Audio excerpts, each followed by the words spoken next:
ANDFOODS is pioneering a new wave of sustainable dairy alternatives that perform and taste like traditional dairy. ANDFOODS is developing a whole new category of dairy alternative foods based on legumes. It's very much on trend. It produces a really good ingredient to build ice creams, creams, milks, yogurts, whatever it might be. And it comes from this deep experience that New Zealand food scientists have in the dairy industry. Because it's built on technology, it gives us protection in the markets when it comes to investors. This is a company that's got global ambitions and is already engaged with some of the biggest corporates in the world. ANDFOODS has secured $2.7 million in funding to take its products to market and is set for international growth.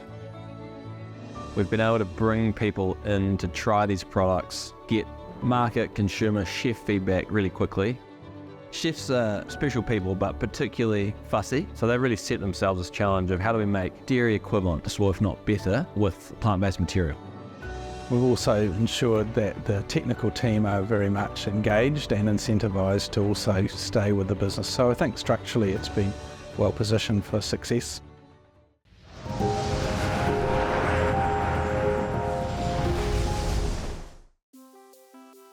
ZealaFoam is setting a new standard in sustainable packaging with its innovative 100% plant-based alternative to polystyrene.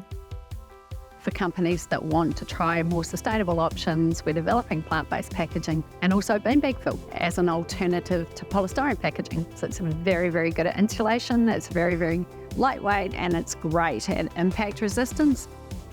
We've got some very good investors on board, partnering with Scion, AgResearch and Plant and Food, together with Barnes Plastics. Polystyrene is a $30 billion industry, but ZealaFoam is stepping up to meet the rising global demand for eco-friendly alternatives. The IP has been all developed in New Zealand and we're seen as world leaders in that. It showcases the world-class New Zealand science that went into developing a technology like this. New Zealand does a lot of export for seafood. We'd love to see New Zealand seafood companies being the first to use it.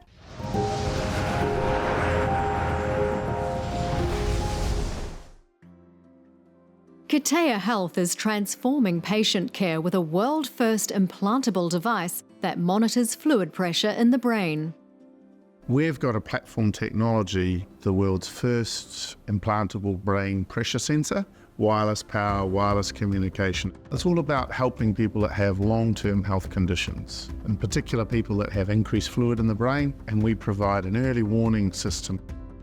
Every technology that has the potential to make a huge impact at both on a patient outcome perspective and also financially. It's got a family of intellectual property. Our lead investor was Pacific Channel, and they really understood the technology. It could be moved into other parts of the anatomy.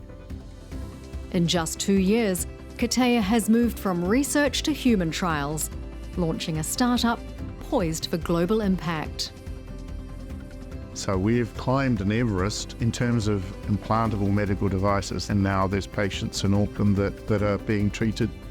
It has the potential to be a multi-million-dollar company and revenue back to New Zealand, especially in the US where there's a huge market. So we're absolutely committed to treating millions of people worldwide.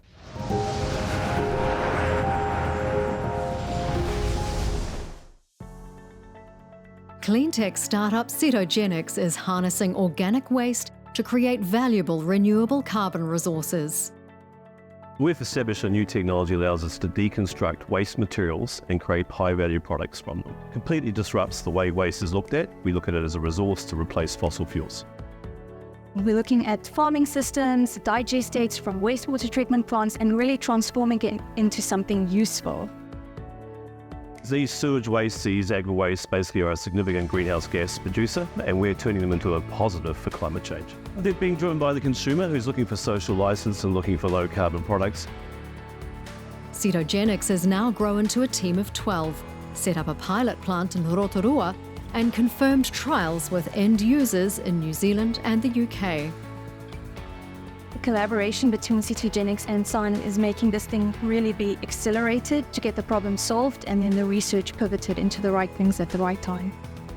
We're retaining the IP, of course. We're licensing IP from Scion as our partner. This is an opportunity for New Zealand to get ahead of the technology spectrum, to provide renewable carbon to the world and create technologies that can be adopted around the globe. Cetogenix is really focusing on a philosophy of no waste left behind, not just because it's the right thing to do, because it's a smart thing to do.